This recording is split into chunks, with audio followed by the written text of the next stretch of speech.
কক্সবাজার, যেখানে বাংলাদেশের নানান জায়গা থেকে মানুষ ঘুরতে আসে, আর তার মধ্যেই আমি একজন। শুধু কক্সবাজার নয়, সাথে আমরা যাব রাঙামাটি। আমি আছি আপনাদের সাথে রাকিব। চলেন ভিডিওটা শুরু করা যাক, আর ভিডিওটা সবাই শুরু থেকে শেষ পর্যন্ত দেখবেন। তো গাইস, সর্বপ্রথম আমরা বাস থেকে যাত্রা শুরু করলাম এবং এখান থেকে আমরা পৌঁছাবো রাঙামাটি। রাঙামাটি আমরা একটা নৌকা ভাড়া করলাম, আর এখান থেকে আমাদের যাত্রা শুরু করলাম রাঙামাটি। আর আরেকটা কথা তো বলতেই হয়, এখানকার মানুষরা খুব পরিশ্রমী। যেমন এখানকার মহিলাদের থেকে ধরে পুরুষরা সব ধরনের কাজ কাম করে, যেরকম দেখতেই পাচ্ছেন কিভাবে জামা কাপড় বিক্রি করছে। আর তারা নিজের হাতের বানানো অনেক কিছু জিনিস বিক্রি করে, যেটা আপনারা দেখতেই পাচ্ছেন। ধরতে গেলে বিষয়টা আমার কাছে অনেক ভালো লাগছে।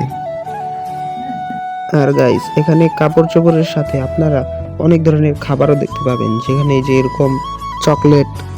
আর আরেকটা কথা, এখানকার আনারস যেই মিষ্টি, যেটা আপনারা না খেলে বুঝতেই পারবেন না ভাই, সত্যি লিটারালি অনেক স্বাদ আছে এই আনারসে।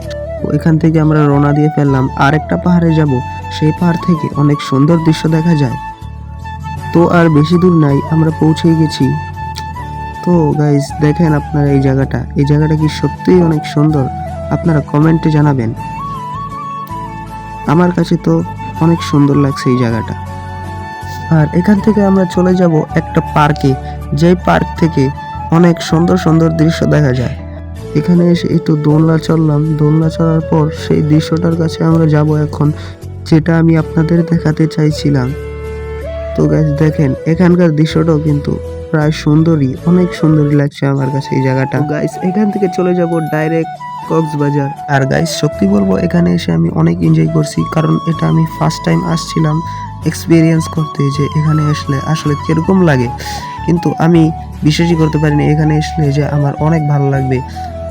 তো গাইস, আমি এখন সমুদ্র সৈকতে একটু এনজয় করব। আর গাইস, যারা আপনারা এখন পর্যন্ত এই ভিডিওটা দেখছেন, প্লিজ লাইক এবং সাবস্ক্রাইব করে বেল আইকনটা অন করে দিন। আর এরকম ভিডিও পেতে আমাদের সাথেই থাকুন। Bye bye.